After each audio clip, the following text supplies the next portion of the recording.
नमस्ते दोस्तों, आज के इस लेक्चर में हम पढ़ेंगे quantum state between energy range E and E plus delta, यानी कि जो क्वांटम स्टेट्स होती हैं उनकी एनर्जी की फॉर्म में उसको किस प्रकार रिप्रेजेंट किया जाए। यहाँ पर क्वांटम स्टेट्स का क्या मीनिंग है, एग्जैक्टली हमें मान के चलते हैं कि कोई भी हम एक कंसिडरेशन में फेज स्पेस लेते हैं। मान लिया ये मैंने कोई पूरा एक फेज स्पेस लिया है, इस फेज स्पेस में से मैंने कोई भी एक कंपार्टमेंट ले लिया, ठीक है।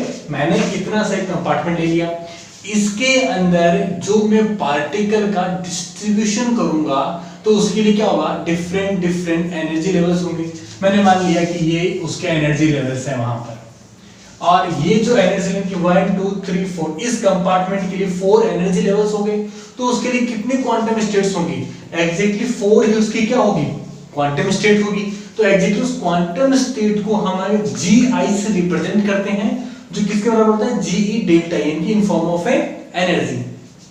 अब देखो इधर मैंने लिखा कि when energy level of a system are very closely packed, यानी कि हम किसी भी सिस्टम को अंडरस्टैंड करने के लिए कुछ एनर्जी लेवल्स को अज्यूम करते हैं, और वो एनर्जी लेवल अगर बहुत ज्यादा हो अगर, तो क्या होता है, वो बहुत ही जो होता है वो कॉम्पैक्ट हो जाता है, मतलब बहुत ही क्लोज इसके अंदर एनर्जी लेवल्स हो जाते हैं।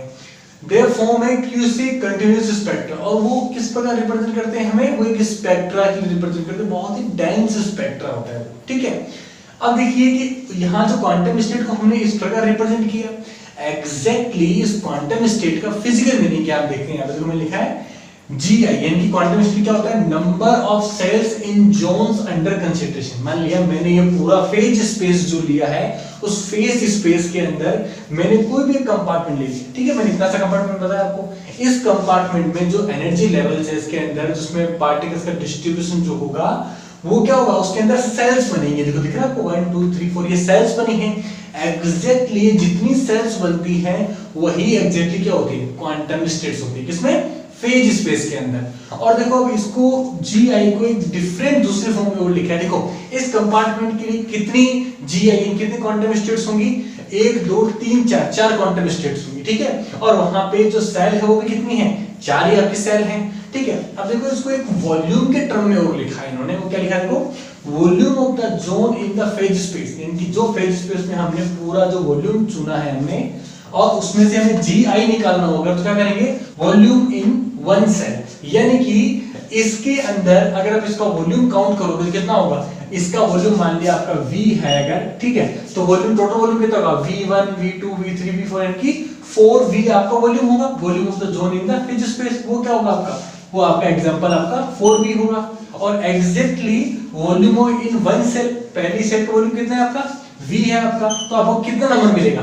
आपको 4 मिलेगा, यानी कि क्वांटम स्टेट कितनी है आपकी, 4 है। तो देखो 1 2 3 4 यहाँ पे क्या आपकी क्वांटम स्टेट्स हैं, यानी कि क्वांटम स्टेट्स को फेज स्पेस के वॉल्यूम के टर्म में हमने लिखा है। अब देखो यहाँ पर जो वॉल्यूम का जो टर्म चूज किया किसमें किया है, फेज स्पेस में किया है। तो आपको पता होगा कि हमने फेज स्पेस के लिए हमने एक अलग से एक लेक्चर पढ़ा है, हमने बहुत ही स्टार्टिंग में इस लेक्चर को पढ़ा था। और फेज स्पेस में हमने पढ़ा था कि स्पेस 2 टाइप का होता है, पोजीशन स्पेस और एक मोमेंटम स्पेस, दोनों के मिक्सिंग से क्या बनता है आपका फेज स्पेस बनता है। तो देखो वॉल्यूम ऑफ फेज स्पेस, यानी कि GI के लिए आपका जो वॉल्यूम होगा वो क्या होगा, फेज स्पेस में दोनों होंगे, पोजीशन स्पेस भी होगा यानी कि delta x delta y delta z भी होगा, और मोमेंटम स्पेस भी होगा, वो क्या होगा, delta px delta py and delta pz। तो मैं यहाँ पे 3 बार इंटीग्रेशन लगाता हूँ, यहाँ लिखता हूँ delta x delta y and delta z, ये क्या होगा आपका पोजीशन स्पेस हो गया।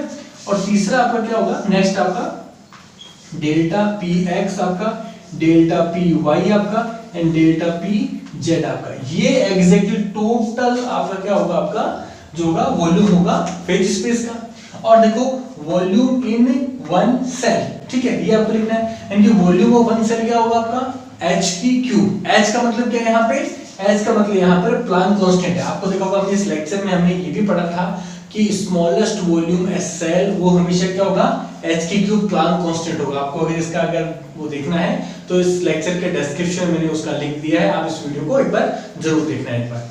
अब देखो कि यहाँ पर ये जो delta x delta v delta z है वो क्या आपका पोजीशन स्पेस है, तो ये एग्जैक्टली इसका इंटीग्रेशन किसमें कन्वर्ट हो जाएगा, वॉल्यूम में कन्वर्ट हो जाएगा, ठीक है। तो इसका पूरा इंटीग्रल क्या होगा, वॉल्यूम में कन्वर्ट हो जाएगा। अब देखो हमें इसका इंटीग्रल चाहिए, यानी कि फेज स्पेस में हमें इंटीग्रेशन चाहिए। देखो यहाँ पर कि delta P X, delta P Y and delta P Z दिया गया है। यहाँ पर P X, P Y, P Z नहीं दिया गया आपको। देखो फेज स्पेस के अंदर डायग्राम देखो, आपको हमें एग्जैक्टली क्या चाहिए, डेल्टा पी एक्स का हमें पूरा वॉल्यूम फॉर्म चाहिए। देखो मैंने क्या किया, फेज स्पेस डायग्राम बनाया है मोमेंटम के लिए, पी एक्सिस पे, पी वाई एक्सिस पे और पी जेड एक्सिस पे बनाया मैंने। और यहाँ पर मैंने कोई भी एक पॉइंट P लिया, उसको रिप्रेजेंट के लिए तीनों मुझे कोऑर्डिनेट चाहिए, ठीक है। Px यहाँ होगा, Py आपका यहाँ होगा, Pz आपका यहाँ पर होगा। और जब इस मोमेंटम के इस पॉइंट को हम एक्सप्लेन करेंगे तो एग्जैक्टली क्या होगा, ये पूरा एक स्फीयर बना देगा, ठीक है, पूरा स्फीयर बनाएगा। सिमिलरली हमें चाहिए क्या, हमें तो डेल्टा Px चाहिए। इसका मतलब क्या है, change in momentum, something change in momentum. तो मैंने क्या किया कि इस मोमेंटम P में थोड़ा सा चेंज करके कुछ एडिशनल मोमेंटम डेल्टा P उसमें मैंने ऐड कर दिया। तो देखो ये पूरा जो यहां तक का क्या हो जाएगा, P प्लस डेल्टा P हो जाएगा, ठीक है, एग्जैक्टली हो गया। जब ये थोड़ा सा ऐड होगा तो वो कोऑर्डिनेट क्या होगा, चेंज हो जाएगा। तो इस पॉइंट के लिए न्यू कोऑर्डिनेट हो जाएगा, वो यहां हो जाएगा, यहां हो जाएगा और यहां इसका न्यू कोऑर्डिनेट हो जाएगा। और उसके लिए क्या होगा, एक नया स्फीयर बनेगा वहां पर। लेकिन मुझे चाहिए क्या, मुझे तो चाहिए केवल delta Px, delta Py, delta Pz। और ये एग्जैक्टली तीनों जो मल्टीप्लाई वो किसके बराबर होगा, वॉल्यूम के बराबर होंगे। तो मुझे वॉल्यूम किसका चाहिए, डेल्टा Px, डेल्टा Py और डेल्टा Pz। यानी कि मुझे इस रीजन का वॉल्यूम चाहिए मेरे को, तो केवल, ठीक है, केवल इस रीजन का वॉल्यूम चाहिए मुझे। तो इस रीजन का वॉल्यूम किस प्रकार निकलेगा कि यहां से लेके यहां तक का जो रेडियस है, वहां से यहां तक रेडियस माइनस कर दूंगा तो क्या होगा, ये वॉल्यूम मुझे पूरा मिल जाएगा। यानी कि उस स्फीयर का वॉल्यूम क्या होता है, 4/3 पाई आर क्यूब होता है। तो एग्जैक्ट देखो कि इसका वॉल्यूम मैं किस प्रकार निकालूं, देखो कि integration of delta P X, delta P Y and delta P Z, ठीक है।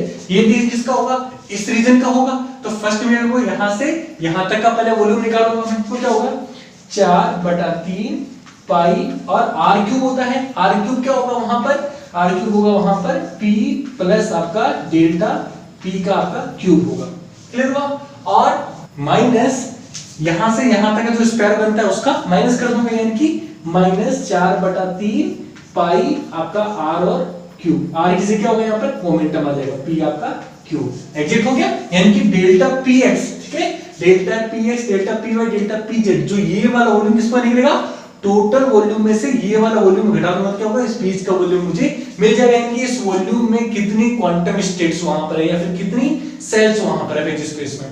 देखो एग्जैक्टली इसको जब मैं सॉल्व करूंगा अगर, तो सिंपली देखो 4/3 आपका पाई आपका एग्जैक्टली क्या हो जाएगा, आपका कॉमन आ जाएगा, ठीक है, हो गया। और देखो यहाँ पर अब इसका मैं जो है इसका क्यूब लगा है, वो जो सॉल्व करूंगा, यहाँ पे क्या आएगा आपका p का क्यूब आएगा आपका, ठीक है, प्लस आपका 3p² और डेल्टा p आएगा आपका, प्लस आपका ये आएगा 3 आपका p और डेल्टा p का आपका स्क्वायर आएगा आपका, और यहाँ पर आएगा आपका प्लस आपका डेल्टा p का क्यूब आएगा, और लास्ट में आएगा माइनस आपका p का क्यूब।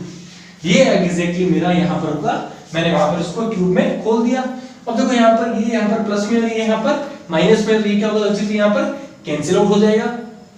बचेगा क्या, देखो आपका डेल्टा p का स्क्वायर और डेल्टा p का क्यूब। डेल्टा p का मतलब क्या है, बहुत ही स्मॉल चेंज हुआ है, यानी कि ये जो चेंज हमने किया है अगर बहुत ही स्मॉल कर देता हूं अगर मैं, तो ये टर्म्स नेगलेक्ट किए जा सकते हैं।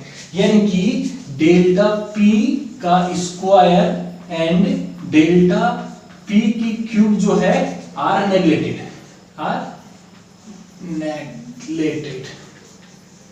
तो लास्ट वाला जो हमारा रिमेनिंग बचेगा वो क्या बचेगा, देखो वो होगा इन यहां पर integration of delta px, delta py and delta pz is equal to 4/3 आपका पाई, और आपका ये यहां से कैंसिल हो जाएगा, और ये वाला टर्म आपका और जो नेगलेक्ट हो जाएंगे तो क्या बचेगा आपको, केवल क्रॉस में 3p² एंड डेल्टा p, यानी कि ये 3 से आपका 3 कैंसिल हो जाएगा, और ये बचेगा 4πp² एंड डेल्टा p।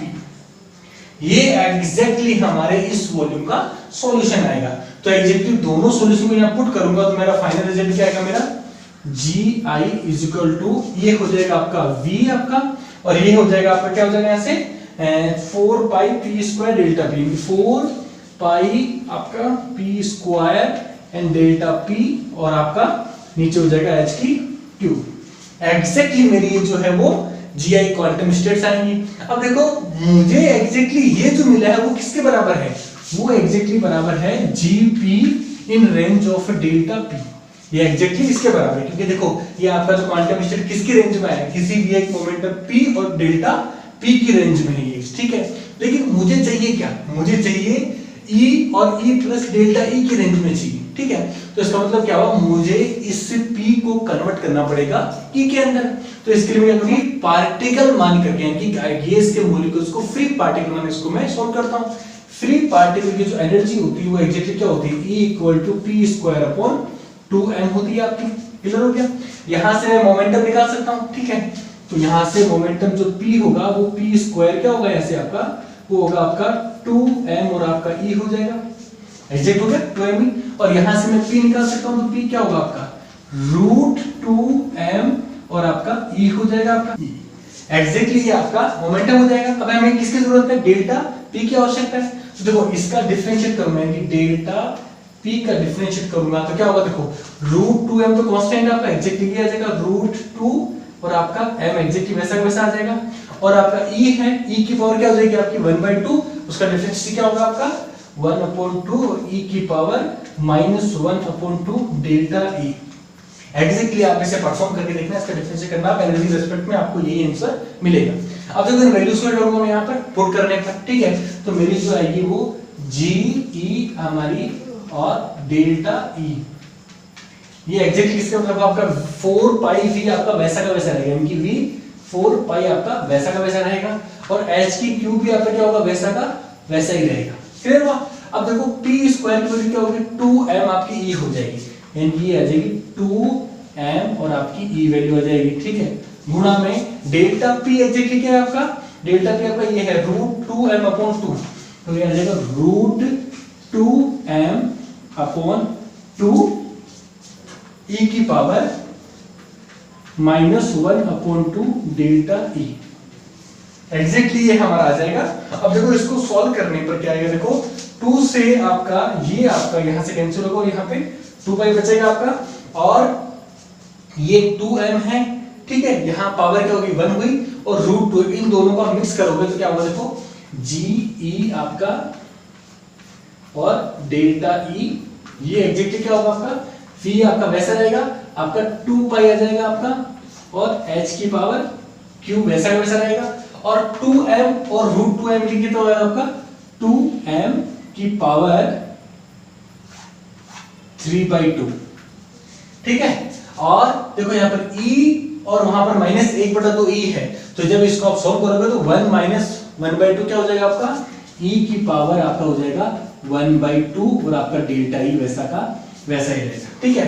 तो एग्जैक्टली ये हमारा क्या होगा सॉल्यूशन होगा। और अगर आप चाहो तो इस h की क्यूब को आप इनसाइड अंदर भी ले सकते हो, अगर और h क्यूब को आप अंदर लोगे तो क्या क्या आ जाएगा आपका h स्क्वायर आ जाएगा, यानी कि आपका जो सॉल्यूशन बनेगा फाइनल वो बनेगा आपका G E delta E is equal to आपका 2 पाई v और आपका 2m/h स्क्वायर और 3/2 e की पावर 1/2 और आपका डेल्टा e। ये एग्जैक्टली जो क्या कहलाता है आपका वो क्वांटम जो स्टेट है किसी भी e and e delta e range के अंदर आपका मेथड फॉर्मूला है। और याद रखना ये फॉर्मूला इतना इंपॉर्टेंट है कि इस फॉर्मूले का यूज हम मैक्सवेल बोल्ट्जमान लॉ में करेंगे, बोस आइंस्टाइन स्टैटिक्स में करेंगे, और फर्मी डिराक स्टैटिक्स में हम इसी फॉर्मूले का एग्जैक्टली क्वांटम स्टेट की फॉर्म में यूज करेंगे। Thank you.